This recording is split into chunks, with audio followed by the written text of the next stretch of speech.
ఏ నక్షత్రంలో జన్మించిన వారు ఏ చెట్టుని పెంచితే శ్రీ మహాలక్ష్మి అనుగ్రహం కలుగుతుందో తెలుసుకుందామా.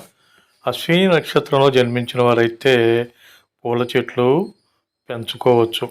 భరణి నక్షత్రం వారు ఉసిరిక, కృత్తిక నక్షత్రం వారు కాయల చెట్లు, రోహిణి నక్షత్రం వారు జంబూ వృక్షము, నేరేడు చెట్టు, మృగశిర నక్షత్రం వారు మామిడి జామ, ఆరుద్ర నక్షత్రం వారు ఆకుకూరలు, పునర్వసు నక్షత్రం వారు దుంప సంబంధితమైనవి, పుష్యమి నక్షత్రం వారు పిప్పల, రావి, ఆశ్లేష నక్షత్రం వారు నాగ, తులసి, మఖ నక్షత్రం వారు బంతి, చామంతి, పుబ్బ నక్షత్రం వారు పలానము, మోదుగ, ఉత్తర నక్షత్రం వారు సరస్వతి చెట్టు, హస్త నక్షత్రం వారు అరటి చెట్టు, చిత్త నక్షత్రం వారు బెల్వ, మారేడు, స్వాతి నక్షత్రం వారు అర్జున, మద్ది చెట్టు, విశాఖ నక్షత్రం వారు తెగ చెట్లు, అనురాధ నక్షత్రం వారు ఉకుళ, గుమ్మడి,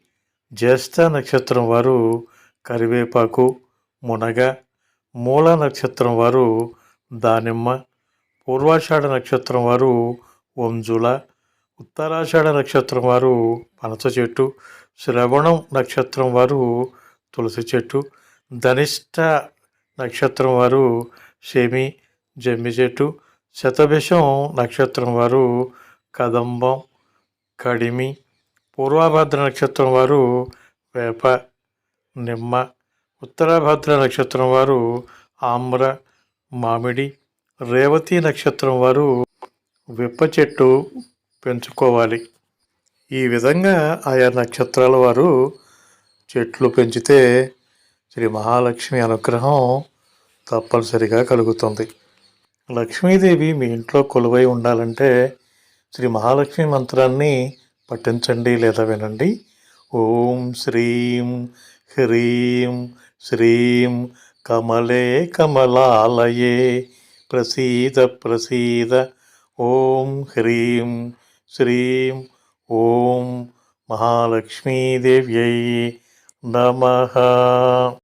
మరోసారి మంత్రం చెప్పుకుందామా. ఓం శ్రీం హ్రీం శ్రీం కమలే కమలాలయే ప్రసీద ప్రసీద. శ్రీం హ్రీం శ్రీం ఓం మహాలక్ష్మీ దేవ్యై నమః. ఇలాంటి ఎన్నో రహస్యాలు తెలుసుకోవాలంటే హోమగంధి క్రియేషన్స్ యూట్యూబ్ ఛానల్ని సబ్స్క్రైబ్ చేసుకోండి. మీకు తెలిసిన వారితో కూడా సబ్స్క్రైబ్ చేయించండి.